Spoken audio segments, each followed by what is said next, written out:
Michael Sarfo-Kantanka is here as well.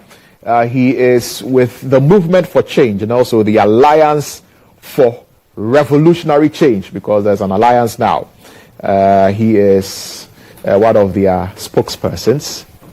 Good morning. Good morning, my brother. Welcome. Thank you. How are you doing? I'm doing well. How are you doing? By the grace of God. Fine. It's good to see you. And Same here, bro. Thank you very much for joining us here in the studio today. Thank you. Yes, and getting into the issues this morning, right? The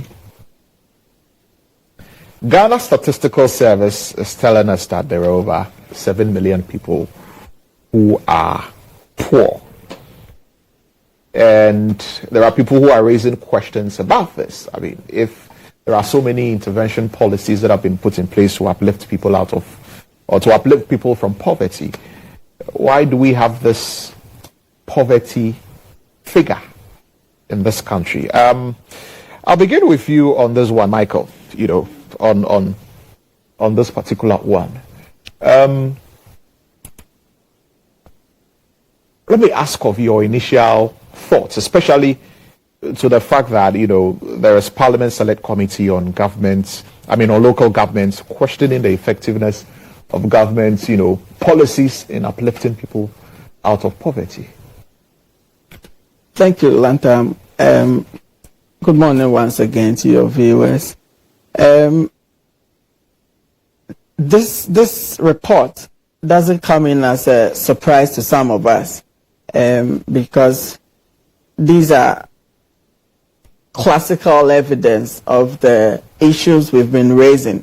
The reason some of us are going about, all out trying to project this whole Alan Chermatin and the Movement for Change and the Alliance for Revolutionary Change agenda is to be able to address these issues. It gives a first-hand impression of the level of ineptitude and cluelessness Ghana has seen in the past 32 years under the NPP and the NDC.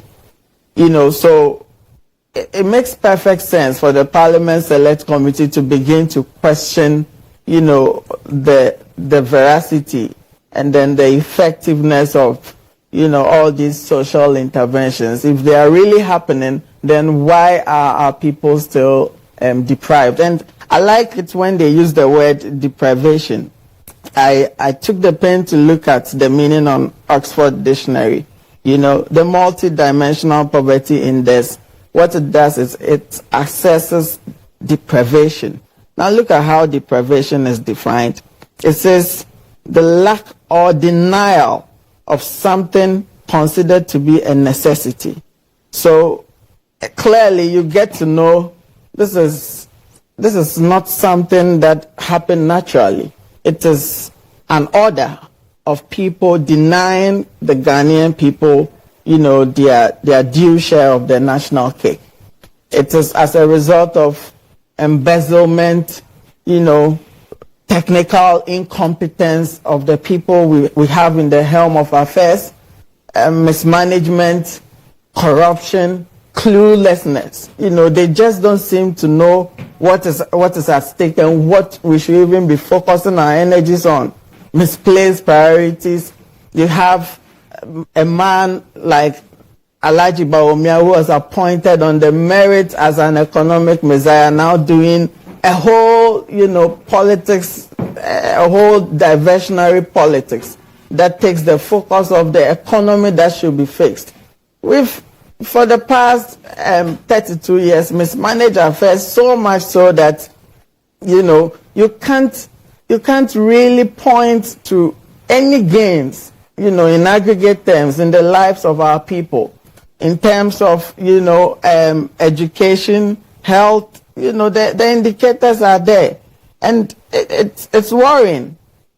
Child mortality, cooking fuel, drinking water, electricity, employment, housing, insurance, overcrowding, school attainment, school attendance, toilet. These are the multidimensional issues that are being assessed. So these are the indicators they looked at. Yeah. Now, if you have a country with these issues, at the fore, very crucial to do it. And in the same vein, you have the man, the single person the president, who considered that he is not an economic wizard, so he's bringing someone, an economist, to help him manage the economy. And now this man is talking about things happening in the cloud systems, the moon. It should tell you how bad, our political class see us. You travel along the highways all the way to the north or any other parts, just outside of Accra, and you are greeted with, impoverishment. And all we get from these guys is English, grammar. They just come and, give us empty rhetorics. You have people going to Sabunzongo to promise them toilets. They couldn't deliver. And these same people present themselves again as options for us to vote for them. Look, it gets me sick. When I'm talking about poverty and these things, look, I'm very passionate. Because on countless occasions, I've been at the receiving end of, attacks by people who were just trying to live or earn a living. On this highway, this Liberation Road in the night, around 10 p.m. the traffic stops red, you stop, and some people will pull over with knives at you. The level of insecurity in the country, it's crazy. I was jogging some 2 months ago at Westlands, my neighborhood. Someone pulls over, takes my phone, pulls a knife at me, pushes me off the road. I tried to chase him, but I decided, no, I won't go. Why do we have these incidents? It's because, look, the level of inequality just by owning a car puts you at risk in Ghana now. They see you driving, they think you are rich. They see you wearing spectacles, they think you are rich. They see you speaking English, they think you are rich. And so you automatically become an enemy to the poor. Why are we here? Because of the kind of leaders we vote for, because of the kind of people who present themselves as options with the answers. And they've had the chance. In 32 years, we've seen them.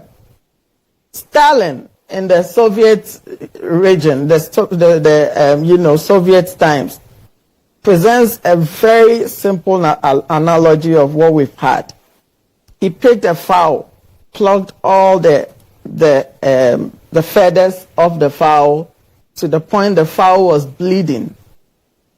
And then to demonstrate how simple-minded it gets for a desperate person, he decides to throw drops of corn.